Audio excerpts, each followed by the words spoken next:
Ceci est un livre audio autogénéré par Google.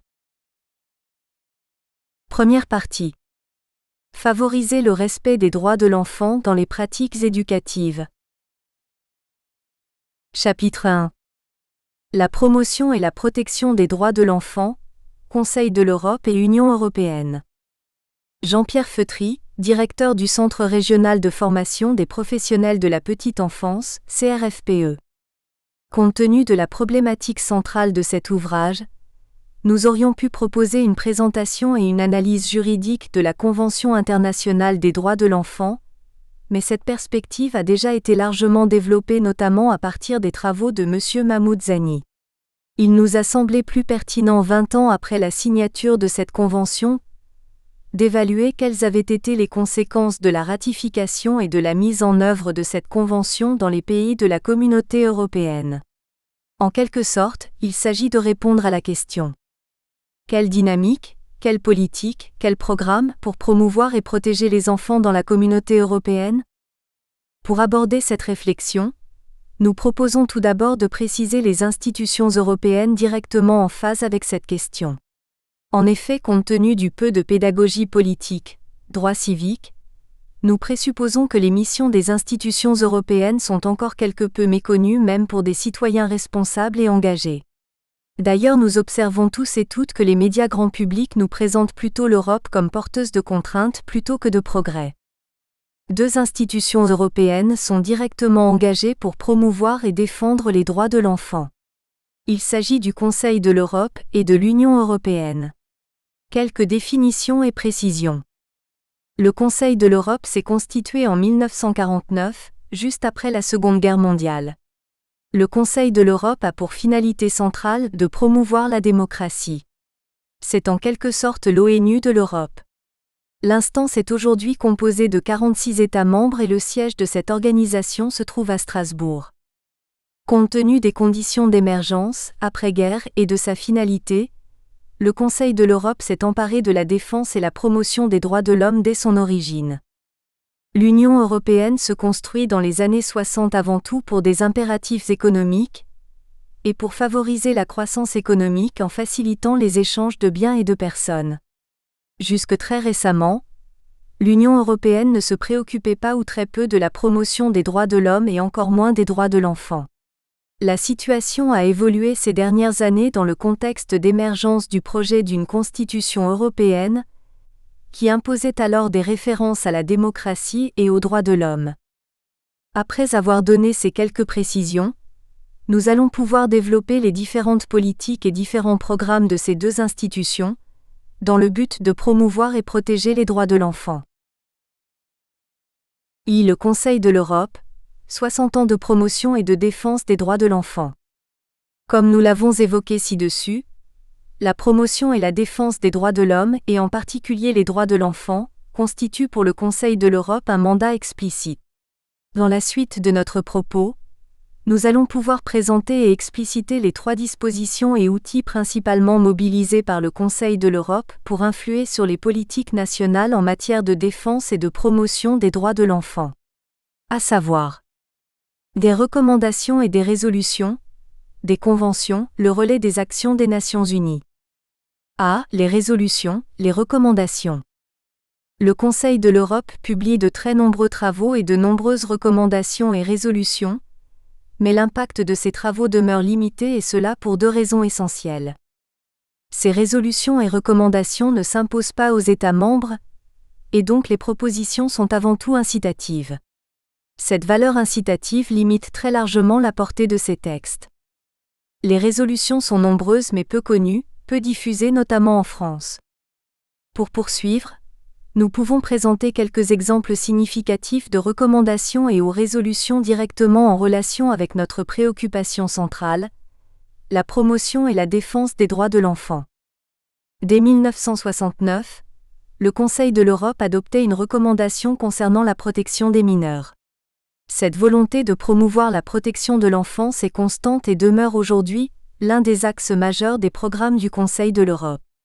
Ainsi, le 23 janvier 2007, suite à la production du rapport « Enfants victimes, éradiquons toutes les formes de violence, d'exploitation et d'abus », l'Assemblée parlementaire du Conseil de l'Europe proposait aux États membres de renforcer les politiques et dispositions pour mieux protéger les enfants contre toute forme de violence. Pour bien mettre en évidence la place centrale de cette notion et au risque d'alourdir quelque peu le propos, nous citons ci-après et par ordre chronologique les textes des principales recommandations produites par le Conseil de l'Europe visant à promouvoir et défendre les droits des enfants depuis environ une dizaine d'années. 1997. Priorité à la lutte contre l'exploitation du travail des enfants. 1998. Participation des enfants à la vie familiale et sociale. 2001. Protection des enfants contre l'exploitation sexuelle. 2002. Exploitation des enfants, tolérance zéro. 2003. La situation des jeunes migrants en Europe. 2004. Participation des jeunes à la vie locale et régionale. 2005. Droits des enfants vivant en institution, protection des enfants en institution. 2005. Protection des adultes et des enfants handicapés contre les abus. 2006. Responsabilisation et autonomisation des enfants dans le nouvel environnement de l'information et de la communication. On se rend bien compte que chaque année, depuis plus de 10 ans, le Conseil de l'Europe a cherché par la production de ces textes à inciter les États membres à développer de véritables politiques de défense des droits de l'enfant. De nouveau, on note malheureusement que ces recommandations ne sont pas connues du grand public ni même des professionnels concernés. Cet aspect majeur limite grandement la portée de ces incitations. Pour compléter ces résolutions, le Conseil de l'Europe s'appuie également sur les conventions adoptées par son Assemblée. B. Les conventions. Compte tenu de notre préoccupation centrale, nous ne nous attarderons pas sur les conventions dites d'ordre général du Conseil de l'Europe. Notons simplement à ce sujet que bien que le texte de la Convention européenne des droits de l'homme ne spécifie guère de manière précise la situation des enfants, la Cour européenne admet que des tiers, représentants légaux, puissent au nom de l'enfant introduire un recours au niveau de la Cour européenne des droits de l'homme. Au-delà de cet aspect, nous pensons plus pertinent de présenter les conventions dites spécifiques au niveau des droits de l'enfant. À ce stade, on se situe directement dans les prolongements de la ratification et la mise en œuvre de la Convention internationale des droits de l'enfant, CID. En effet, le Conseil de l'Europe a adopté 2 conventions spécifiques pour donner plus de poids et d'effet à l'article 4 de la dite convention. Il s'agit de la Convention sur les relations personnelles concernant les enfants et la Convention européenne sur l'exercice des droits de l'enfant. Cette dernière convention permet aux enfants d'exercer leurs droits ainsi que les devoirs des autorités judiciaires dans les conflits dans lesquels les enfants sont parties au procès. Au-delà de ces 2 conventions importantes et comme pour les recommandations, le Conseil de l'Europe a produit, depuis de nombreuses années, bien d'autres conventions concernant les enfants. 1967. Convention européenne en matière d'adoption des enfants. 1975. Convention européenne sur le statut juridique des enfants nés hors mariage. 1980. Convention européenne sur la reconnaissance et l'exécution des décisions en matière de garde d'enfants et le rétablissement de la garde des enfants. Plus récemment, le 12 juillet 2007, une nouvelle convention est produite qui concerne la protection des enfants contre l'exploitation et les abus sexuels. Ce texte est important puisque pour la première fois, les États membres se donnent des normes spécifiques pour lutter contre toutes les formes d'abus sexuels dont les mineurs peuvent être victimes. Ainsi, dans son discours du 19 juillet 2007, Maud de Bourg-Buquicchio-Neuf déclare : Cette convention représente une avancée considérable contre l'exploitation et les abus sexuels, grâce aux mesures préventives qu'elle contient et à ses dispositions sur le droit pénal matériel et procédural. Pour compléter ces conventions, le Conseil de l'Europe développe également des dispositifs, des programmes pour soutenir les engagements. Par exemple, nous pouvons citer le programme triennal 2006-2008 important concernant notre sujet. Construire une Europe pour et avec les enfants. En quelque sorte, ce programme marque les 60 années d'engagement du Conseil de l'Europe en faveur de la défense et de la promotion des droits de l'enfant. C'est le relais des actions des Nations Unies. De nouveau, nous allons pouvoir mettre en évidence qu'en soutenant les activités des Nations Unies, le Conseil de l'Europe a depuis longtemps contribué à la défense et à la promotion des droits de l'enfant. En 1979, en soutien à l'Année internationale de l'enfant, et tout en reconnaissant que la situation des enfants des pays occidentaux n'était pas comparable à celle des pays en voie de développement, le Conseil de l'Europe incitait néanmoins les États membres à promouvoir des améliorations notamment dans les secteurs où subsiste la misère et l'injustice sociale. C'est à cette époque qu'émerge l'idée d'une charte européenne des droits de l'enfant. En 1990, pour soutenir et renforcer la toute jeune Convention internationale des droits de l'enfant (CID), le Conseil de l'Europe, recommandation numéro 1121, invitait chaque État à ratifier la présente convention mais surtout proposait au Conseil des ministres l'élaboration de dispositions juridiques spécifiques, droits justifiables, pour renforcer les effets de la Convention internationale. En 2006, dans le cadre du programme déjà cité, Construire une Europe pour et avec les enfants, le Conseil de l'Europe s'engage à relayer au niveau européen les recommandations du Secrétariat général des Nations Unies visant à lutter contre la violence dont les enfants sont victimes.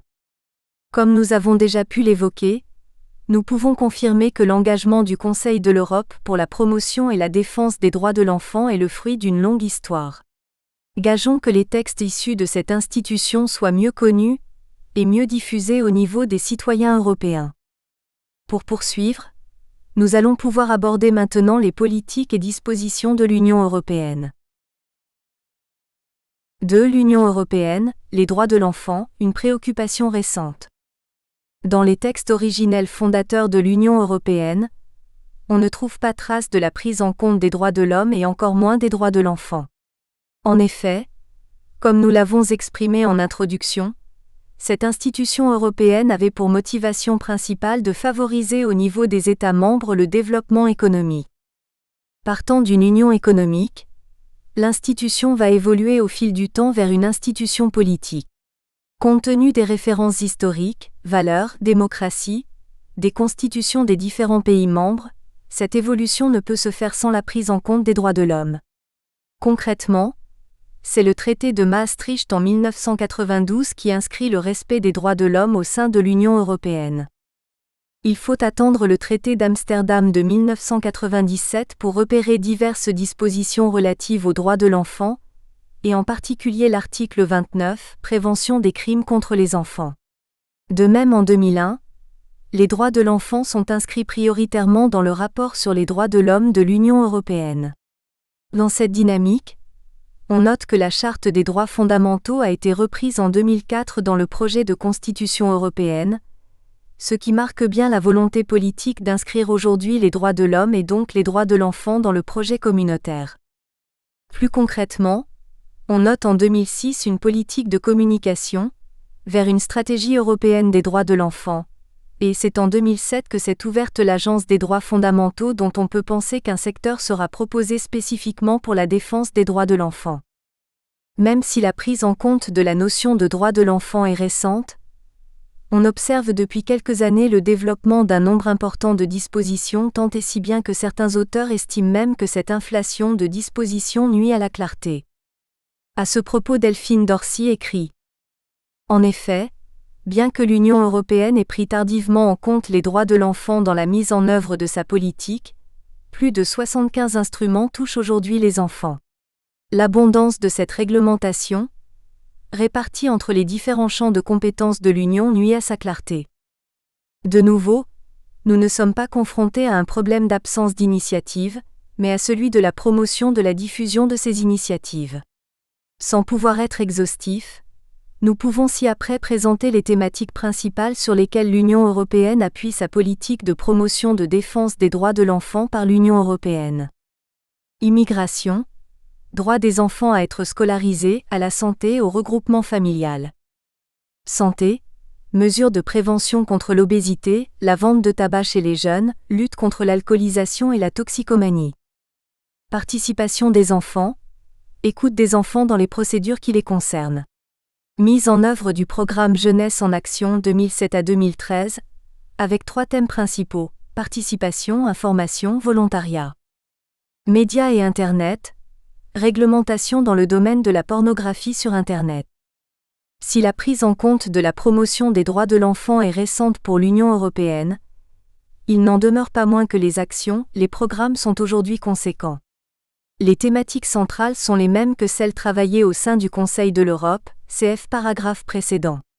Il y avait donc un risque de manque d'efficacité par manque de concertation. Ce risque a été limité par l'adoption en 2006 de nouvelles modalités de concertation et de travail entre les deux institutions européennes. 3. Vers une politique européenne globale de la défense des droits de l'enfant. C'est à partir de 2006 et pour tenir compte des critiques formulées ci-dessus, que l'Union européenne et le Conseil de l'Europe vont harmoniser les différentes initiatives pour contribuer à la défense des droits de l'enfant. Ce changement important vise une meilleure lisibilité, et donc une plus grande efficacité de ces politiques et dispositions. Cette nouvelle dynamique s'appuie sur 3 axes majeurs. Une plus grande écoute et participation des enfants eux-mêmes. Un changement de méthode, une méthodologie intégrée. Le renforcement de la coopération. A. L'écoute et la participation des enfants. 3 valeurs centrales constituent le socle de cette volonté de mieux faire participer les enfants à la définition des programmes et politiques qui les concernent. Ces 3 principes et ou valeurs de référence sont un processus participatif, démocratique et inclusif. Il est maintenant prévu tant au niveau de la Communauté européenne que du Conseil de l'Europe, que pour tout ce qui concerne la défense et la promotion des droits de l'enfant, ces derniers soient associés en partant du niveau national et en organisant des échanges au niveau européen. Pour ce faire, les instances européennes s'appuient sur les systèmes scolaires des pays membres, sans oublier les enfants placés ou bien encore hospitalisés. En 2006, chaque institution a donc pris des initiatives en ce sens. Pour le Conseil de l'Europe, les voix des enfants sont les voix de l'Europe. Lancement d'un programme pilote dans plusieurs pays pour associer les enfants à chaque étape de l'élaboration des programmes. Les enfants peuvent commenter et faire part de leurs idées à partir d'une plateforme Internet. Toujours pour promouvoir un esprit démocratique, ils peuvent également élire leurs représentants pour participer aux différentes manifestations. Ce programme est placé sous la responsabilité de Madame Maud Bourg-Bukikio, secrétaire adjointe du Conseil de l'Europe, qui a développé cette initiative lors d'un discours en avril 2007. Pour la Commission européenne, il s'agit d'organiser une vaste consultation à l'échelle des pays de la communauté pour établir, à partir des avis des enfants, les grandes priorités pour les initiatives futures. Parallèlement à cette campagne, les membres de la Commission européenne analysent les obstacles à l'exercice du droit par les enfants eux-mêmes. B. Un changement de méthode. Une méthodologie intégrée. Avant 2006, les initiatives concernant les enfants étaient dépendantes des priorités européennes sans perspective spécifique et analyse propre. Avec le programme triennal en matière de protection de l'enfant contre les diverses formes de violence, le Conseil de l'Europe introduit une nouvelle forme de travail, puisque le programme précité est élaboré dans une approche globale à partir de 3 dimensions, sociale, juridique, éducationnelle. Il s'agit donc d'organiser la transversalité des différents organes, en conjuguant les différents niveaux de compétences. Cette méthodologie de travail nouvellement appliquée concertant les enfants est désignée par le terme de méthodologie intégrée. Pour la communauté européenne, le maître mot est la transversalité, principe appliqué dans le programme Construire une Europe avec et pour les enfants. Par ailleurs, il s'agit pour les membres de la Commission de veiller à ce que toutes les politiques de l'Union européenne respectent les droits de l'enfant. Cet engagement est important car certaines dispositions actuelles, par exemple en matière de lutte contre l'immigration clandestine, ne respectent pas les droits de l'enfant. Les initiateurs de ces dispositions marquées par des méthodes de travail plus coordonnées et plus transversales espèrent ainsi rendre plus efficace et plus lisible l'ensemble des dispositions visant la promotion des droits de l'enfant en Europe. Dans ce contexte, la mission du coordinateur européen des droits de l'enfant à la Commission prend tout son sens. C. Le renforcement de la coopération. La volonté de mieux coordonner les différentes actions était une nécessité, et nombreux étaient les témoins qui regrettaient le manque de synergie, et en corollaire les pertes d'énergie du fait des programmes et actions non concertés, non coordonnés. C'est en modifiant les organisations, tant internes qu'avec les partenaires, que les décideurs espèrent optimiser les initiatives et ainsi rendre plus opérationnels et efficaces les programmes de défense des droits de l'enfant.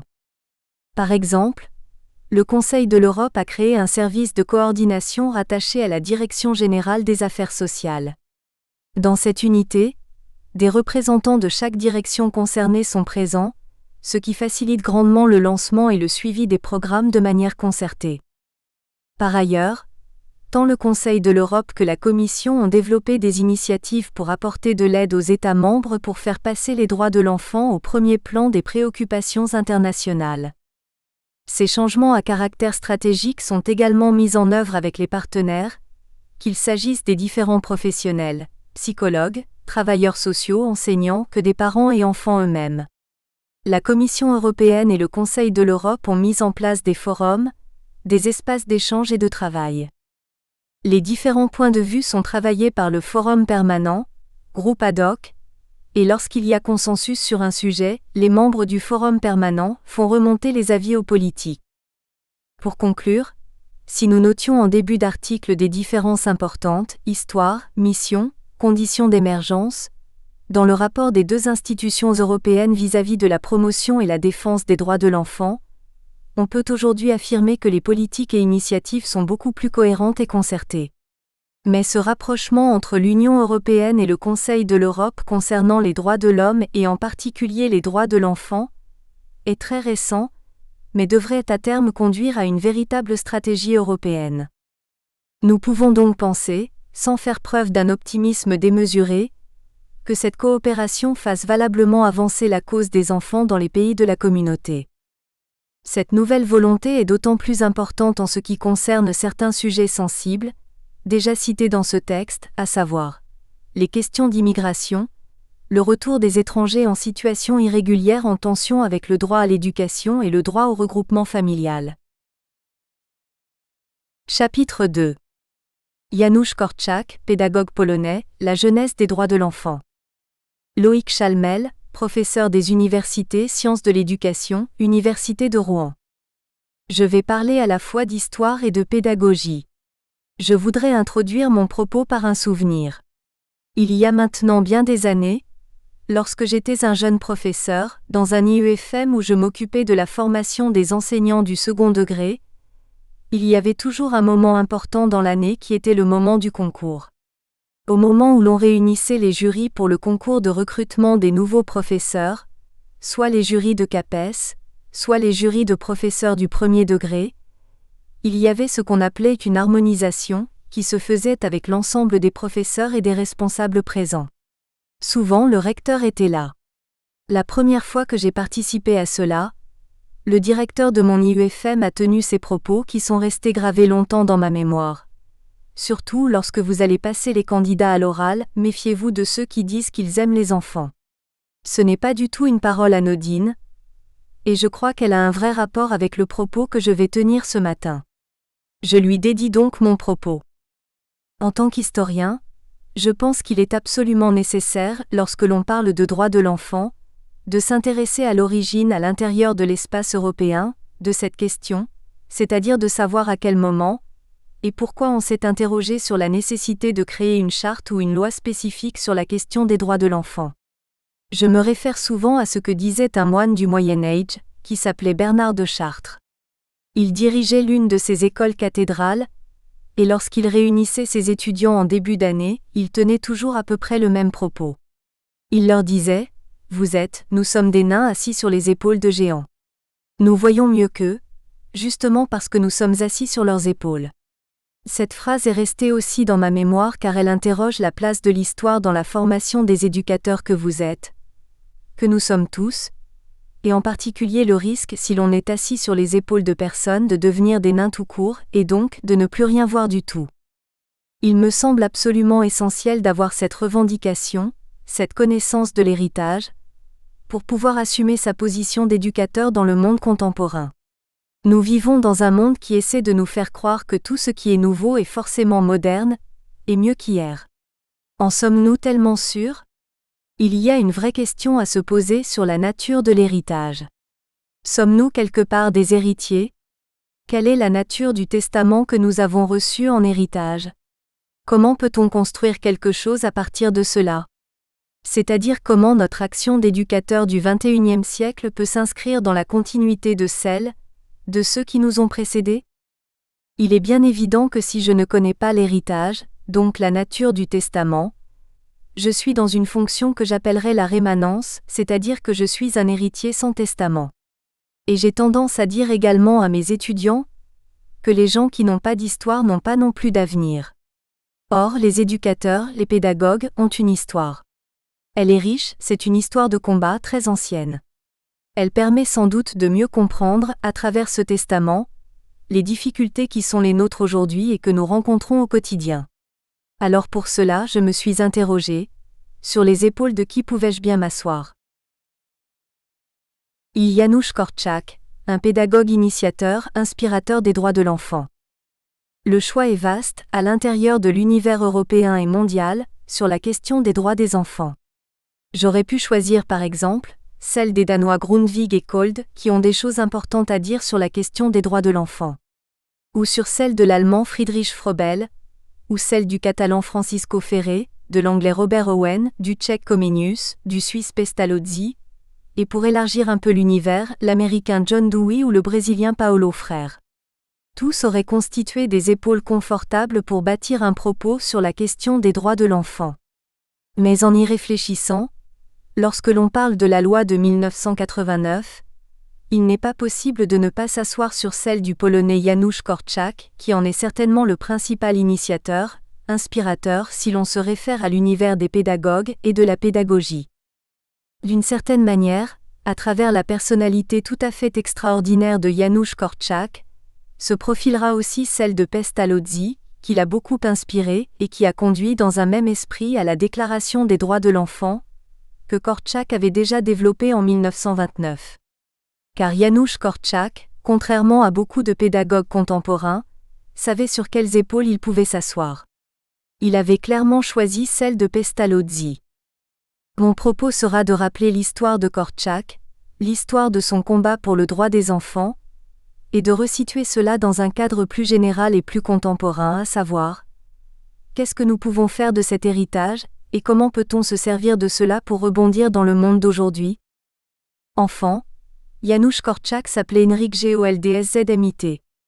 La consonance de ce nom en Pologne renvoie aux origines de Korczak. Il fait partie de la communauté juive polonaise.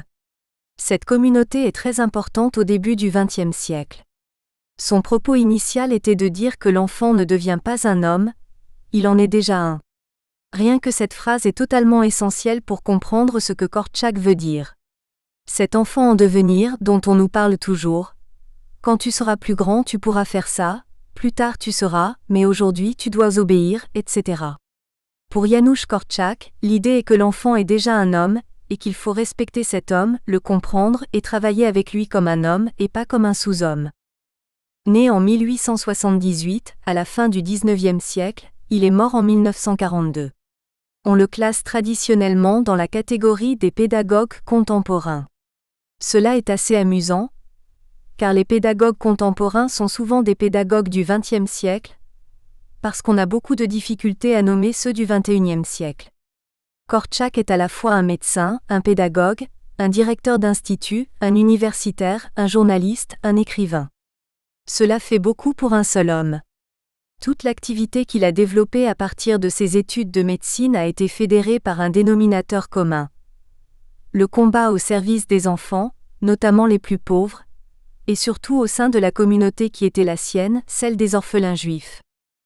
On a l'habitude, en pédagogie, d'essayer de réfléchir sur le travail d'un personnage, non pas simplement de manière chronologique, mais plutôt en réfléchissant sur la cohérence générale du travail et de l'œuvre d'un personnage, ici Janusz Korczak. On a coutume de dire que Janusz Korczak est l'un des premiers promoteurs de ce que l'on appelle une éducation constitutionnelle, c'est-à-dire une éducation qui est fondée sur le droit, sur la loi, et sur le respect. Cette éducation constitutionnelle se structure dans un espace entre 5 éléments. Les principes, les objectifs, les moyens, les méthodes, et quelque chose qui tourne autour des médiations, de la relation et de la communication. Korczak d'abord, c'est un homme de principe et un homme d'héritage. Dans les principes, nous allons décliner des valeurs de référence, des finalités, des éléments de théorie, des éléments d'idéologie et des désirs subjectifs. J'aimerais introduire Korczak, au niveau des finalités en particulier, par l'un des fameux textes qu'il a écrit dans un ouvrage paru en 1918 qui s'appelait Comment aimer un enfant. Vous imaginez que déjà, Korczak n'aurait pas été professeur à l'école française, il aurait été exclu à l'IUFM, car quand on écrit un livre qui s'appelle Comment aimer un enfant, on est exclu d'office. Cela s'appelle Quand je redeviendrai petit. Vous dites, c'est fatigant de fréquenter les enfants. Vous avez raison. Vous ajoutez, parce qu'il faut se mettre à leur niveau, nous baisser, nous incliner, nous faire petits. Là, vous vous trompez. Ce n'est pas cela qui fatigue le plus. C'est plutôt d'être obligé de s'élever jusqu'à la hauteur de leurs sentiments, de s'étirer, de s'allonger, de se hisser sur la pointe des pieds pour ne pas les blesser. Vous avez ici un premier renversement de la perspective qu'opère Korczak. Être un bon éducateur, c'est peut-être accepter de redevenir petit pour être obligé de s'étirer, et non pas de descendre jusqu'à l'enfant comme on le dit souvent. Peut-être est-ce exactement le chemin inverse, c'est-à-dire comment peut-on réussir à monter jusqu'à lui ? 2. Des principes pédagogiques structurant la pensée de Janusz Korczak. Korczak écrivait dans l'un de ses ouvrages « Les noms de Pestalozzi, Froebel et Spencer brillent avec non moins d'éclat que ceux des plus grands inventeurs du XXe siècle. Voilà les épaules sur lesquelles il a choisi de s'asseoir. Pestalozzi, pédagogue suisse, né à Zurich, l'un des pères fondateurs de la pédagogie moderne, Froebel, son élève, pédagogue allemand, inventeur des jardins d'enfants et d'une certaine manière, fondateur de l'image de l'éducateur de jeunes enfants contemporains, Spencer, un Anglais. Ces trois pédagogues constituent pour Janusz Korczak le fond de ses théories, de son approche philosophique et de son idéal humaniste. Ils ont découvert davantage, dit-il, que les forces inconnues de la nature.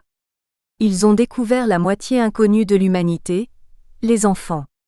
Pour Janusz Korczak, il est clair que pour la plupart des adultes, les enfants sont une terre inconnue.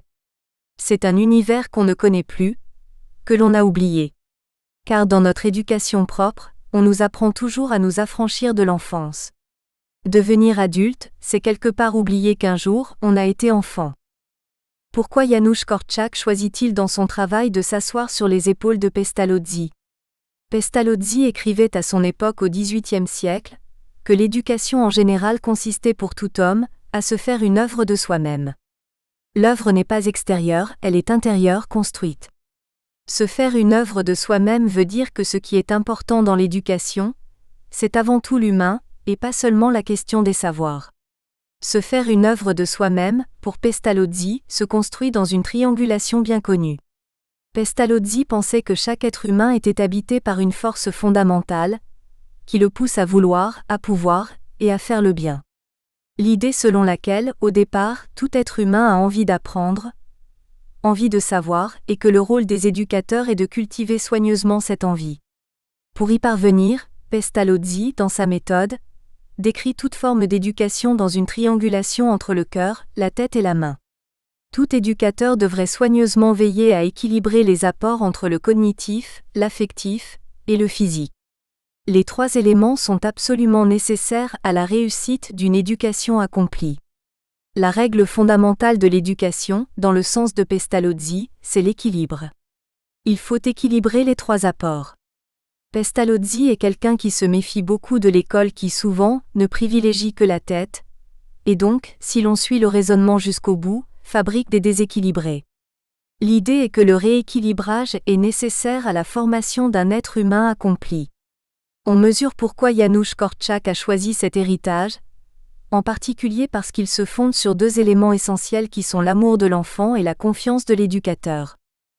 Fondamentalement, l'éducateur doit avoir confiance dans l'existence de cette force qui pousse l'autre à apprendre, et confiance dans la possibilité autonome pour chaque individu de la développer.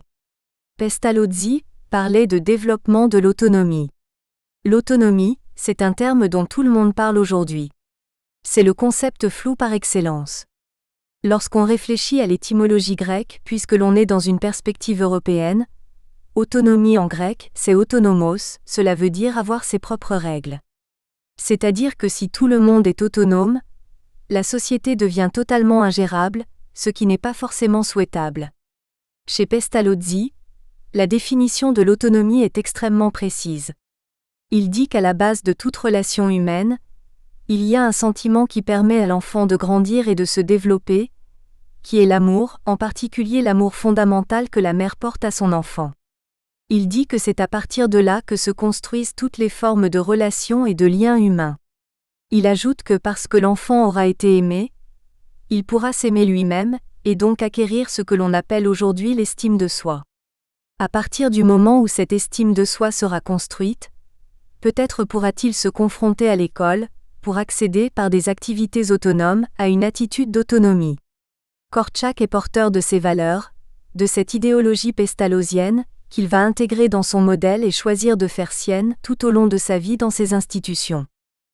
J'aime beaucoup l'image du pédagogue Pestalozzi lorsqu'il était à Stans, l'éducateur en proie aux enfants. Il en a partout, même sur le dos. Cette image montre bien comme cette triangulation est active chez Pestalozzi. On voit qu'il y a à la fois du physique, de l'affectif et aussi de la connaissance.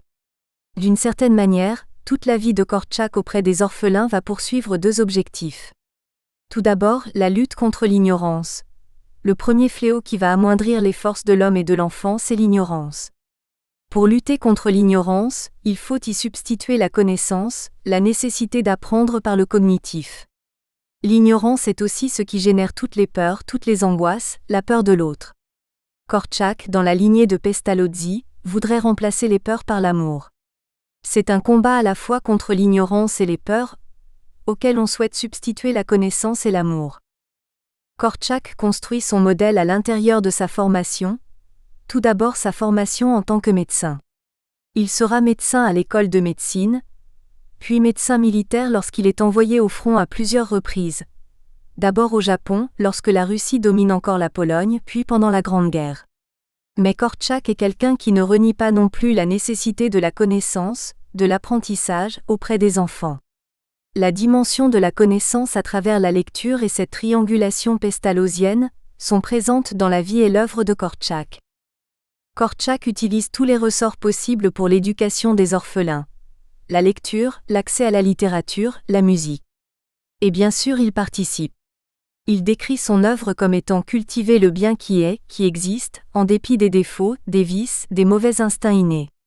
Ici il y a cette croyance forte comme celle de Pestalozzi qui veut promouvoir le bien, ce bien qui existe, malgré les défauts, malgré les vices, malgré les mauvais instincts.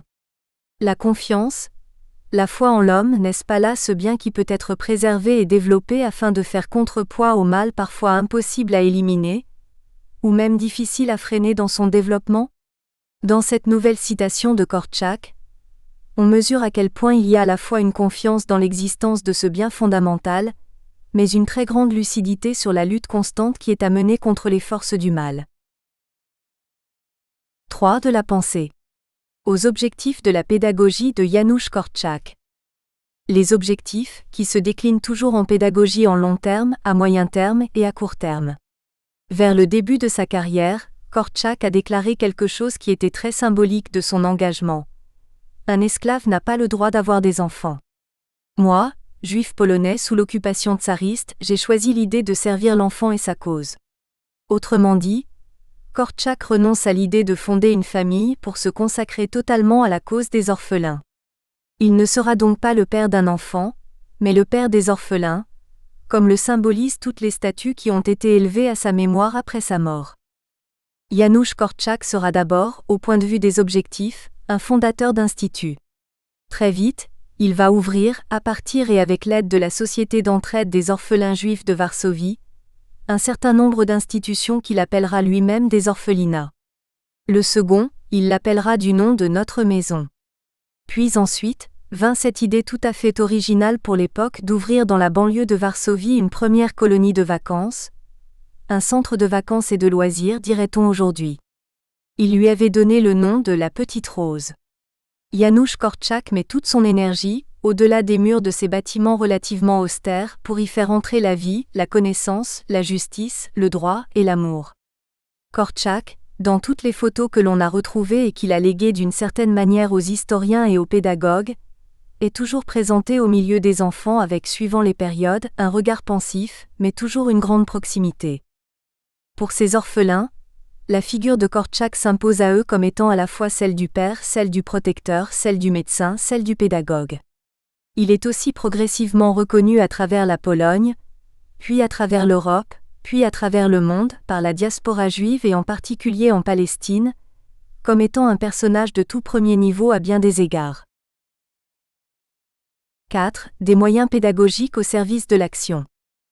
Venons-en aux moyens. Il y a du matériel, de l'espace et du temps. Korczak va avoir, comme Pestalozzi, une philosophie qui effraierait tous les éducateurs contemporains. Dans la question de groupe, de nombre, il ne se méfie pas de l'idée de grand nombre. Korczak est heureux quand il est entouré du plus grand nombre possible d'enfants. Il en veut des centaines. Pestalozzi, lorsqu'il était à Stans, tout seul, au milieu de ces 120 orphelins totalement déshérités dont il s'occupait, était heureux. D'une certaine manière, plus ils étaient nombreux, plus ils étaient pauvres, et plus il était heureux. Il a écrit à la fin de sa vie : « J'ai vécu moi-même comme un mendiant pour apprendre à des mendiants à vivre comme des hommes. » Korczak est exactement de la même veine, c'est-à-dire qu'il essaye de préserver, de sauver, le plus grand nombre possible de ces orphelins qui traînent dans les rues de Varsovie. Ces groupes sont donc parfois impressionnants dans la taille, mais il prend la précaution de s'entourer de beaucoup d'éducateurs pour travailler avec ces groupes importants. Il retrouve l'héritage de Pestalozzi qui est de se dire que lorsqu'on travaille avec des pauvres, il ne faut pas se mêler d'éduquer les pauvres.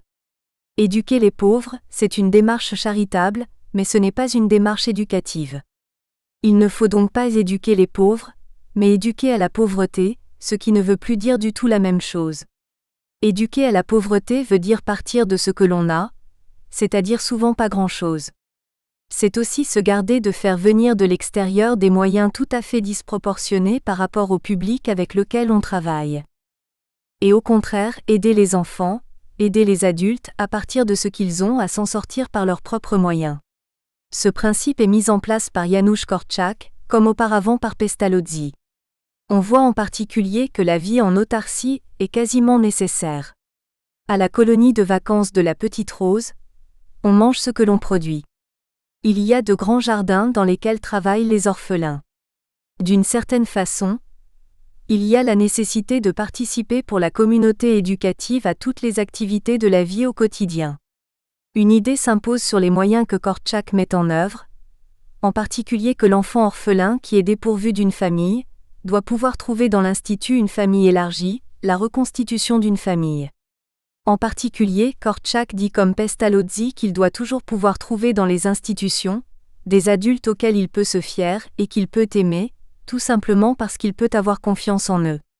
Il aura en face de lui des adultes crédibles, fiables et cohérents. On retrouve également l'idée de cohésion et de collaboration entre les enfants, ce travail coopératif, d'entraide et de type familial. Que faut-il entendre par coéducation ? Il s'agit d'une idée très pestalozienne au départ. C'est une idée selon laquelle on n'apprend pas tout seul. Le processus même d'apprentissage est un processus collectif. C'est un processus qui se construit dans l'échange entre adultes et enfants, mais aussi entre les enfants entre eux, entre les plus jeunes avec les plus âgés. Contrairement à ce que l'on imagine souvent, cela ne se passe pas seulement dans une dimension descendante. On pourrait imaginer que les plus petits apprennent des plus grands. Korczak, comme Pestalozzi avant lui, précise que cette idée est totalement erronée. Pour lui, des grands enfants qui s'occupent des plus petits vont d'une certaine manière être amenés à valoriser leurs propres connaissances, à prendre confiance dans leur savoir et à se sentir fiers d'eux-mêmes.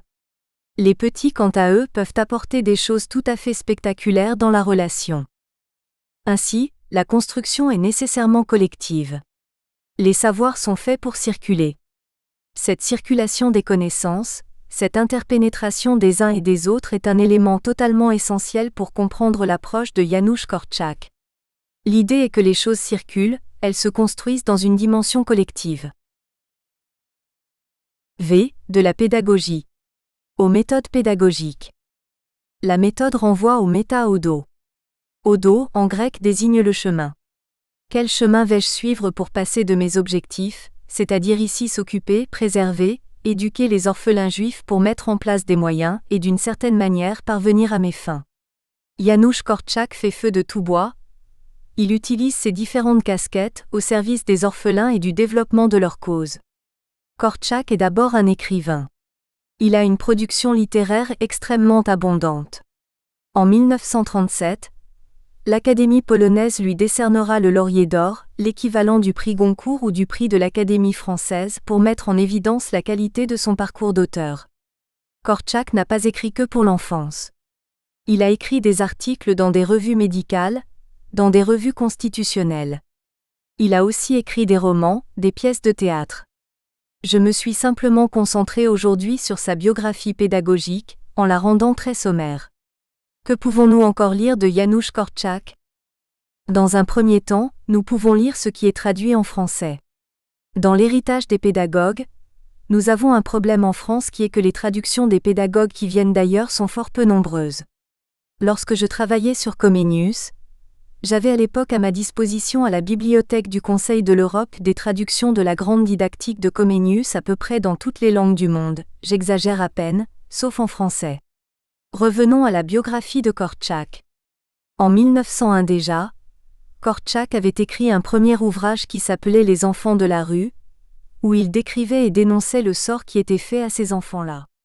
En 1904, nous espérons que vous avez apprécié cet aperçu. Pour continuer à écouter ce livre audio sur Google Play Livres, utilisez le lien dans la description de la vidéo.